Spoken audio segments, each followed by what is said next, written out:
going to be reviewing this Apple Watch that I have here on my wrist. Now, this Apple Watch is amazing in the fact that you can use it to take calls, to make calls, and to do all of those different things with this device. You can also go into a variety of apps, and then you can control a lot of things with your watch as well. I love how you can send messages with your watch, how you can talk to it to send the message, or you can even write it out on the screen as well. So that is super helpful with the Apple Watch. I also love how I can use my phone to call people on my watch also. So I can quite simply lift it up and say, "Hey Siri," and then talk to my watch. I'm not going to tell it to do that, and have it call someone that I want it to call. And it'll actually call through my watch, or it can also connect up to my Apple iPhone. And so then it can continue the conversation there. You can choose how you want to do that on your watch. So that's super useful. I use it many times if I'm driving down the road or something like that. And then I just push the green button to answer the call on my watch, and it'll actually talk on my watch. So I don't have to have my phone up to my ears or have any distractions like that, trying to find a button or push a button. It's quite literally just right on my Apple Watch. So that is helpful. Now, one thing I'm not a huge fan of on the Apple Watch is simply the battery life. You really have to charge your Apple Watch every single night. Unfortunately, it does last about a day and a half or so in regards to the battery life, which is decent for all that it does.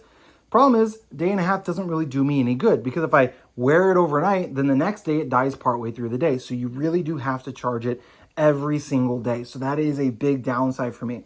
It has some pretty cool functions. It keeps track of your heart rate and your breathing and that sort of thing. So doing that overnight would be nice. But since you can't really wear it overnight, then those functions aren't exactly super useful, because it only has that day and a half or so of battery life. Now, one other thing I did want to mention about it, let me go ahead and take it off here and show you. One other thing that typically happens if you wear this when you're working or sweating or anything is a bunch of gunk will get inside of here. So you will have to pretty regularly take the watch band off. So you just push down on that and slide it out. And there will be a lot of dust and gunk that's going to accumulate on your watch band. Now, this is the actual Apple Watch band that came with the watch. But even if you get a different watch band, you're going to get gunk and just junk that's going to accumulate in there. So you're going to have to clean this out pretty regularly. Overall, I was super happy with this. I had a generic watch before I purchased the Apple Watch. And the fact that you can return text messages and return voicemails and all that sort of thing using the Apple Watch, or even answer the phone, talk on the phone with using it, has made it incredibly helpful.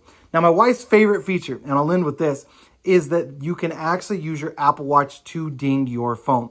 So if you can't find your phone, you just go onto your Apple Watch, and let me go ahead and show you how to do that. So I've got my Apple Watch unlocked. Now, it does lock after you take it off and then put it back on. You have to enter your phone's password or the password you have set up for your Apple Watch. So that's why I did have to just go ahead and go into that.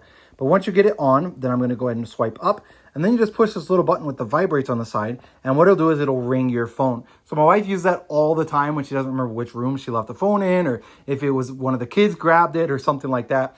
Also really nice that you can adjust a variety of settings on here. So I can push this button to turn on Do Not Disturb. And I can do that on and change the settings on all of that. And it puts my phone in Do Not Disturb, not just my watch. This also does have a really nice light.